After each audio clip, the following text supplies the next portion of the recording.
এই মুহূর্তে আপনারা কি মনে করছেন সরকারের শিল্পের জন্য সরকার জমি অধিগ্রহণ করতে পারে? আপনারা এখন কি মনে করছেন এই মুহূর্তে, আজকে এই 2012-তে দাঁড়িয়ে আপনাদের জমি নীতিটা কি? এর কোনো অল্টারনেটিভ নেই, আপনি শুনে রেখে দিন, কোনো অল্টারনেটিভ নেই এর। নোবেল জয়ী অর্থনীতিবিদ জোসেফ স্টিগলিটজ তিনি কদিন আগে কলকাতায় এসে বলে গেলেন যে তিনি যে বিশ্ববিদ্যালয়ের অধ্যাপক, কলম্বিয়া বিশ্ববিদ্যালয়, সেই কলম্বিয়া বিশ্ববিদ্যালয়ের তার একটু এক্সপানশন করতে হবে, খানিকটা জমি নিতে হবে আমেরিকায়। ওরা পার্সু করেছিল কিন্তু শেষ পর্যন্ত পারল না, সরকারকে দিয়ে ওদের অ্যাকুইজিশন করতে হলো।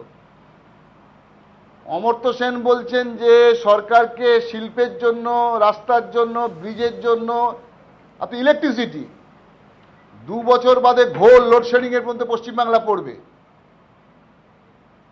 আমরা তো 34 বছর এই রাজ্যে এখনো পর্যন্ত যে কটা উদাহরণ দিলেন আপনি, বিশ্ববিদ্যালয়, সেতু, রাস্তা ইত্যাদি ইত্যাদি, আমি বলছি একদম বেসরকারি শিল্পের জন্য জমি অধিগ্রহণ। আপনারা ধরুন আপনারা ক্ষমতায়, আপনাদের এই মুহূর্তে 2012 সেপ্টেম্বরে দাঁড়িয়ে জমি নীতি কি হতো বেসরকারি শিল্পের জন্য স্পেসিফিক্যালি? আপনি সেই রকম ইম্পর্টেন্ট ইন্ডাস্ট্রি যদি হয়, ফর এক্সাম্পল টাটার যদি একটা স্টিল প্ল্যান্টের এক্সটেনশন করে, আপনি জিন্দাল যদি 30,000 কোটি টাকা খরচা করে স্টিল প্ল্যান্ট করে, আপনি সেখানে ফেসিলিটেটর হবেন না? এটা পাবলিক পারপাস না,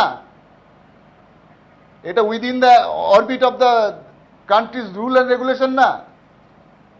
কিন্তু এ প্রমোটিং করছে, ও বাড়ি করছে, সে এটা করছে না। আমি একদম সরাসরি ধরুন জিন্দাল, আপনি যে কটা উদাহরণ দিলেন, জিন্দাল, টাটা, তারা বড় কারখানা করবে, সেখানে 1000 একর জমি লাগবে, আপনারা অধিগ্রহণ করবেন, অ্যাকুইজিশন করবেন?